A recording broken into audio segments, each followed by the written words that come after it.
Assalamualaikum warahmatullahi wabarakatuh. Waalaikumsalam warahmatullahi wabarakatuh. Oke, hari ini kita akan belajar di mata kuliah psikologi perkembangan anak, khususnya di usia prasekolah, pertemuan yang ke-9 ya. Nah, hari ini ada yang tidak masuk? Ya, masuk semua ya. Oke, kalian jangan lupa presensi di Sevima ya. Biasa pakai barcode atau langsung ke Sevimanya masing-masing.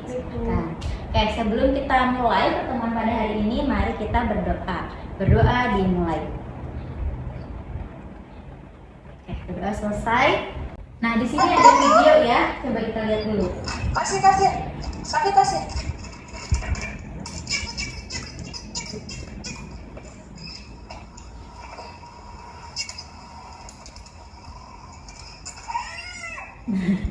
Oke.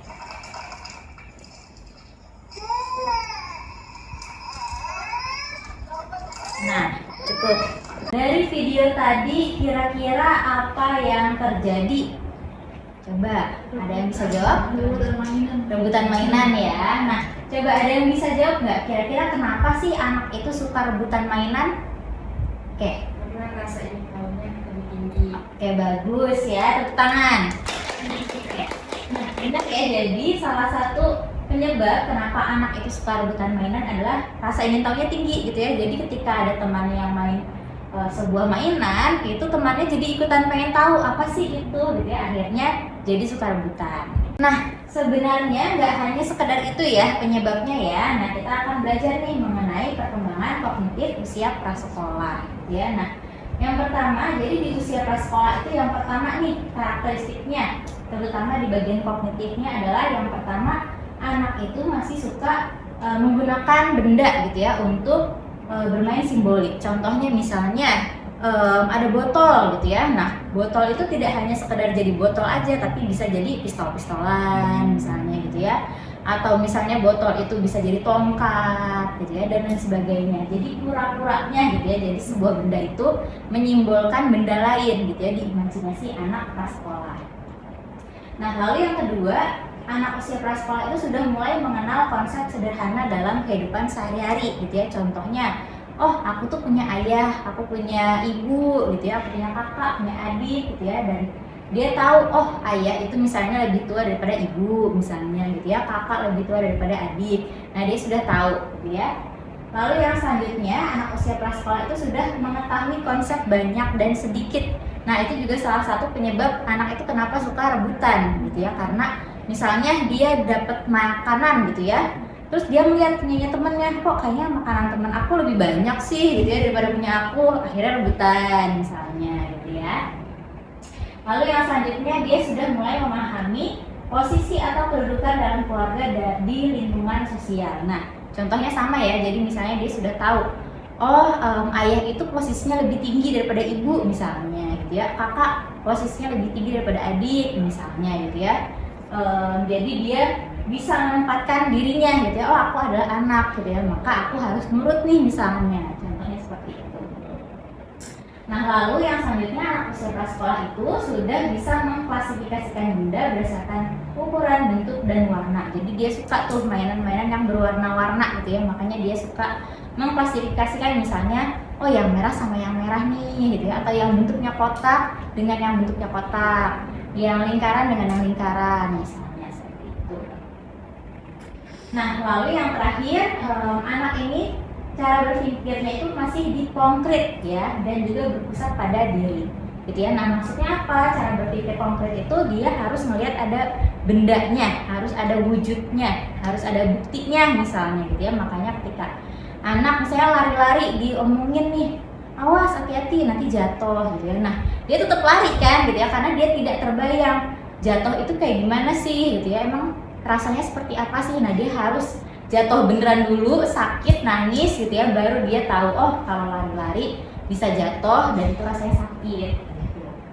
Dan juga anak ini masih berpusat pada diri. Nah, tadi itu contohnya dia rebutan kan mainan gitu ya, karena dia berpikirnya adalah yang penting aku happy, aku senang gitu. nggak peduli temen aku nangis kayak mau gimana, mau marah kayak gitu ya, karena yang penting dirinya sendiri, senang di dirinya sendiri itu.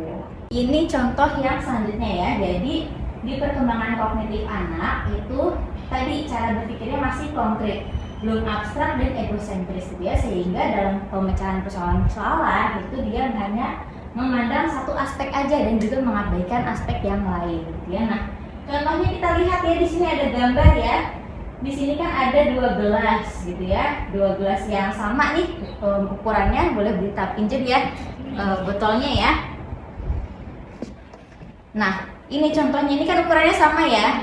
Sehingga anak tahu, oh ini isinya sama gitu ya. Nah, kalau misalnya diberikan contoh yang lain gitu ya, yang satu gelasnya tinggi tapi dia kurus nih, nggak gendut, yang satu rendah tapi gendut gitu ya. Nah, dia berpikirnya adalah si gelas yang tinggi itu ukurannya atau isi airnya itu lebih besar daripada yang gendut tapi pendek itu gitu. Padahal sih sebenarnya kalau diukur berapa milinya sama aja gitu. Nah, yang selanjutnya kita mulai belajar mengenai perkembangan sosial emosional anak ya. Nah, di sini karakteristiknya adalah anak usia prasekolah itu menikmati bermain pura-pura dengan orang lain gitu ya. Jadi dia itu suka main dokter-dokteran, main guru gitu ya, main guru-guruan di sekolah gitu ya. Padahal dia nggak ngerti juga apa yang diajarkan gitu ya. Terus juga main suntik-suntikan gitu ya. Padahal ya dia pakai pulpen doang misalnya. Nah, gitu. Dan itu sangat mendukung ya perkembangan sosial dan emosionalnya. Jadi kan dia berinteraksi sama orang lain, dia juga belajar untuk berempati akhirnya gitu ya. Yang nantinya ketika sudah masuk ke usia sekolah, yang tadinya dia berpikirnya hanya yang penting dia senang gitu ya, nggak berempati pada orang lain, karena dia mulai belajar lewat bermain ini, akhirnya dia belajar untuk berempati juga. Lalu yang kedua, mulai belajar berbagi gitu ya. Ini kita harus garis bawahi baru mulai gitu ya. Jadi belum sepenuhnya dia tahu konsep berbagi, baru mulai belajar gitu. Sehingga ya itu tadi kita lihat di video yang tadi sebelumnya ya, masih rebutan mainan karena dia baru mulai belajar gitu. Jadi ketika misalnya kita melihat ada anak usia prasekolah dia masih rebutan, ya wajar gitu ya. Walaupun tetap kita harus kita harus tetap mengajarkan kepada anak gitu ya untuk tetap berbagi gitu. Jadi bukan malah wajar namanya anak-anak gitu ya, akhirnya tidak diajarkan untuk berbagi, tetap diajarkan tapi ya tidak memaksa juga gitu ya, dimarahin misalnya, nah itu juga jangan, tetap diajarkan aja gitu.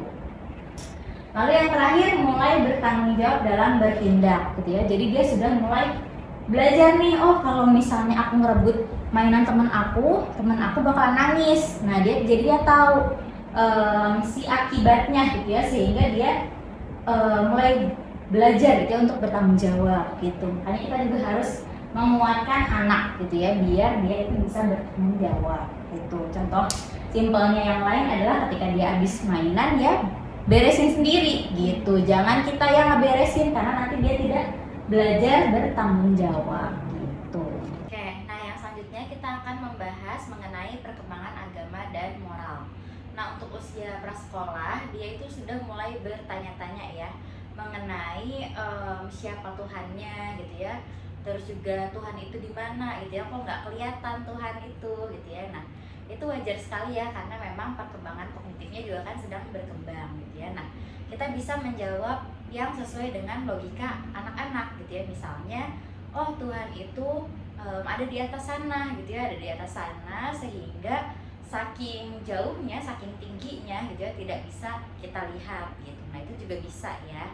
Jadi masih sesuai dengan logika anak. Atau sebaliknya, misalkan saking dekatnya Tuhan gitu ya kepada kita, ada di dalam diri kita nih gitu ya, seperti misalnya jantung gitu ya. Nah kita kan nggak bisa ya melihat jantung kita ya. Nah itu juga bisa gitu ya. Jadi diibaratkannya adalah Tuhan itu saking dekatnya dengan kita, ada di dalam diri kita, sehingga kita tidak bisa melihat Tuhan gitu. Nah itu bisa diberikan gitu ya penjelasannya kepada anak usia prasekolah.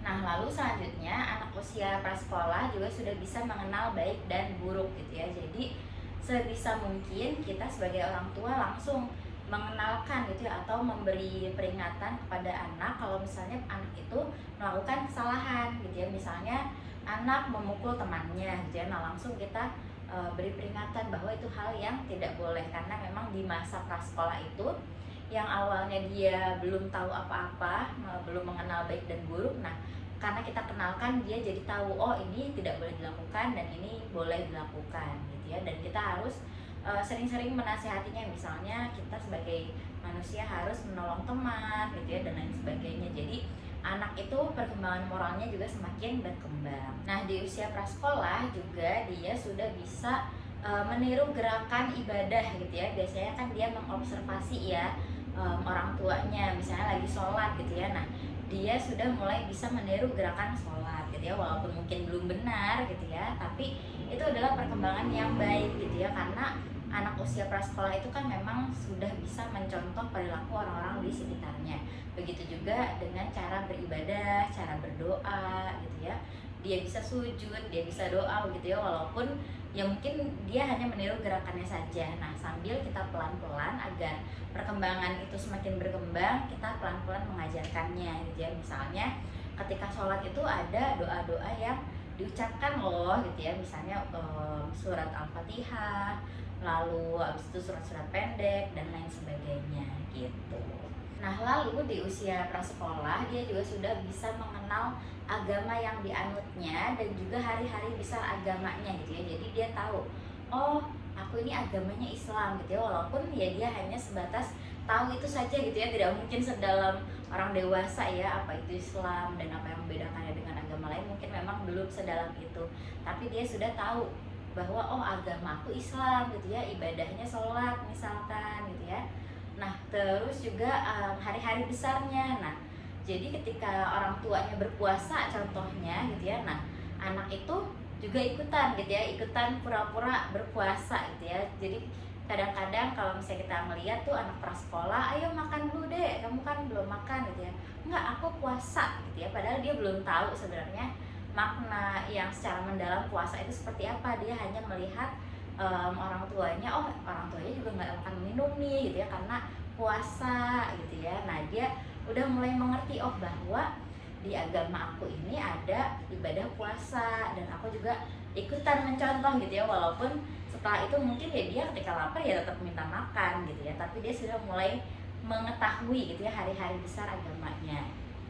Nah, contoh lain adalah misalnya hari besar Idul Adha gitu ya, dia udah tahu tuh oh Idul Adha itu hari besar agama aku gitu ya, dan di situ ada orang kurban gitu ya, memotong sapi dan lain sebagainya gitu ya, lalu diberikan ke orang-orang yang membutuhkan. Nah, itu dia juga sudah mulai tahu gitu ya bahwa ada puasa, ada Idul Adha, mungkin juga Idul Fitri gitu ya, yang dia kenal bahwa oh Idul Fitri nanti sholat Id, habis itu makan ketupat misalnya gitu ya, lalu silaturahmi dan lain sebagainya.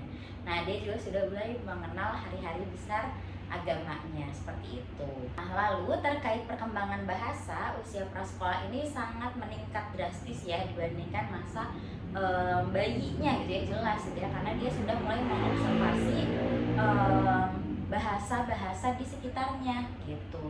Jadi dia sudah mulai pembendaharaan katanya sangat meningkat sekali gitu ya. Nah, di usia prasekolah ini anak sudah mulai menyimak perkataan orang lain gitu ya. Jadi ketika misalnya nih orang tua mendapatkan tamu gitu ya, lagi ngobrol sama tamunya, nah anak usia prasekolah ini akan mengobservasi gitu ya, apa sih yang diomongin sama orang tuanya gitu ya.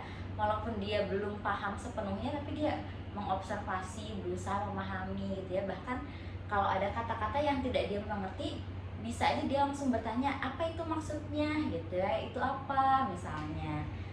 Jadi dia sangat berkembang sekali pembendaharaan katanya, dan memang dia sedang mengumpulkan banyak kosakata baru seperti itu. Nah, lalu di usia prasekolah dia juga sudah mulai memahami gitu ya cerita yang diceritakan kepadanya gitu. Jadi kalau misalnya orang tua nih membacakan buku cerita, dia sudah mulai memahami apa yang diceritakan gitu ya. Jadi alur ceritanya itu dia benar-benar udah paham gitu ya, berbeda dengan masa-masa sebelumnya yang dia hanya mendengarkan aja tanpa memahami gitu ya maksudnya apa gitu ya. Nah, Kalau di usia prasekolah dia sudah mulai memahami alur ceritanya, tokohnya, gitu ya, sifat-sifat yang diceritakan dan lain sebagainya. Nah, lalu di usia prasekolah dia juga sudah mulai bisa memahami dua perintah sekaligus, gitu ya, yang diperintahkan kepadanya. Contohnya adalah Dek, tolong ke dapur. Nah, itu tolong ke dapur itu udah satu perintah ya.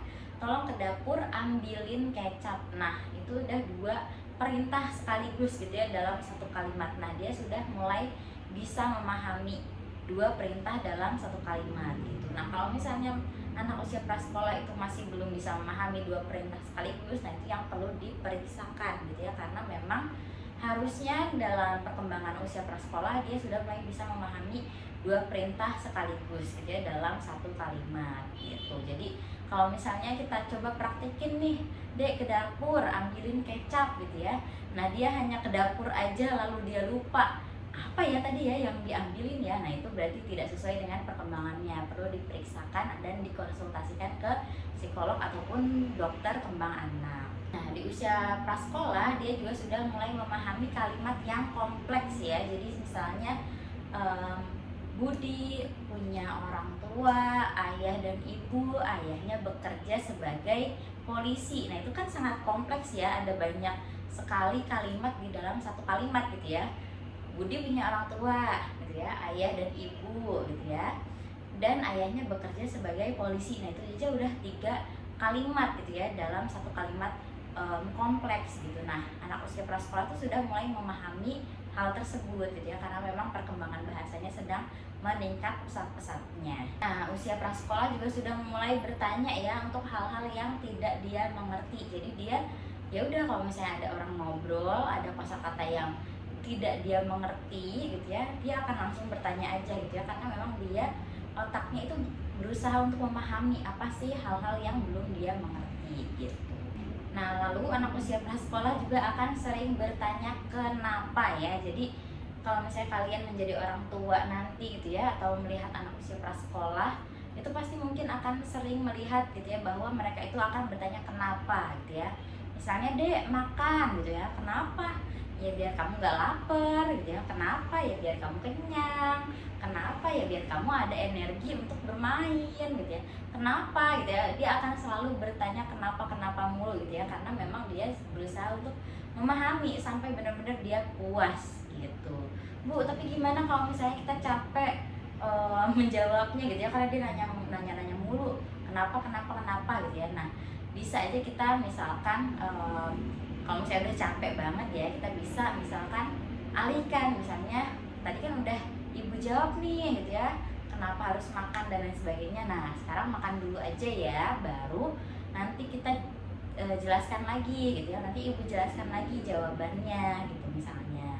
Atau misalnya kita bisa juga ya udah besok kita cari tahu ya kenapa ya gitu ya. Kadang-kadang kan ada pertanyaan anak yang memang kita tidak bisa menjawabnya gitu ya. Nah, nggak apa-apa, kita bilang aja nanti ibu cari tahu dulu ya jawabannya ya besok ya gitu.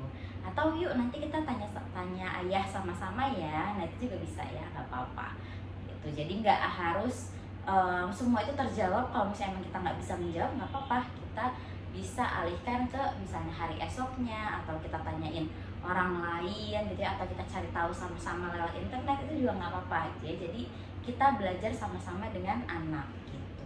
Nah, karena memang di usia prasekolah ini anak itu bisa mencapai 22 kata per hari gitu ya untuk kosakata yang baru gitu ya. Jadi jangan sampai kita lewatkan di masa prasekolah ini, karena benar-benar masa golden age-nya dia gitu ya. Jadi jangan sampai kita malah nggak ngajak ngobrol dia, nggak membacakan cerita gitu ya, karena memang ini masa-masa dia mendapatkan banyak kosakata baru gitu ya, 22 kata per harinya, kata-kata baru gitu ya, sehingga memang harus distimulasi gitu ya, agar anak itu pembendaharaan katanya semakin banyak.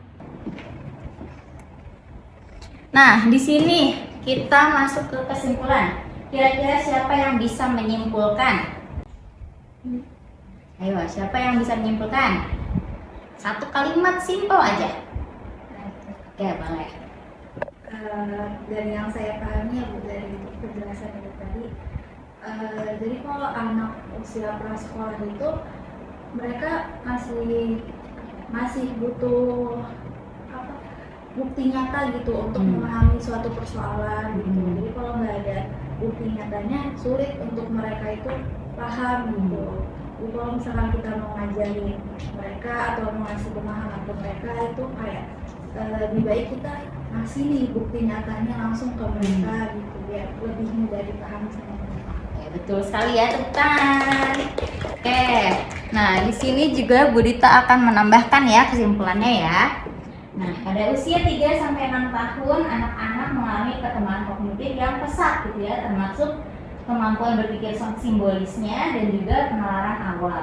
Seiring dengan perkembangan sosial emosional yang kuat ditandai dengan peningkatan empati, regulasi emosi dan interaksi sosial yang lebih kompleks gitu ya. Jadi harusnya anak itu ketika di usia prasekolah benar-benar kita dampingin banget gitu ya, karena itu usia golden age gitu ya. Nah, di sini ada games ya. Jadi kita kuis sebentar untuk mengecek apakah kalian itu sudah benar paham terkait materi atau belum. Nah, kuis ini juga mencakup materi di yang sebelumnya ya. Jadi kalian akan mengingat-ingat materi di pertemuan sebelumnya. Oke, kita mulai.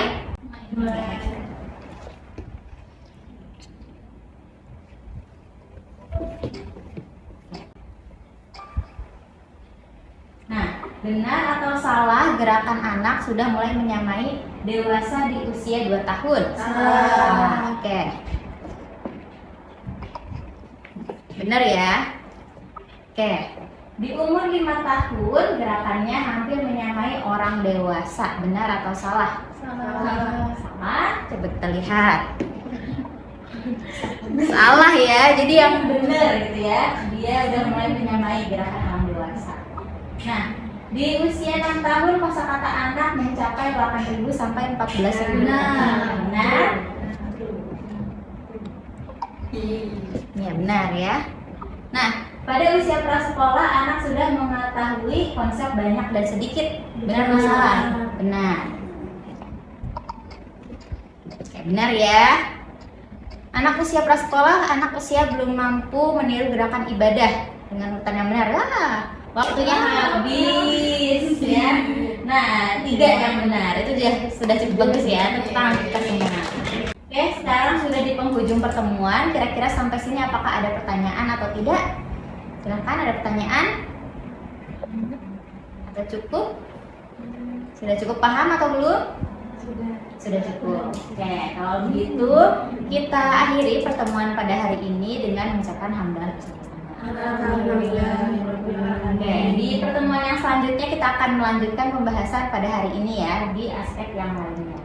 Oke, terima kasih banyak. Assalamualaikum warahmatullahi wabarakatuh. Waalaikumsalam warahmatullahi wabarakatuh.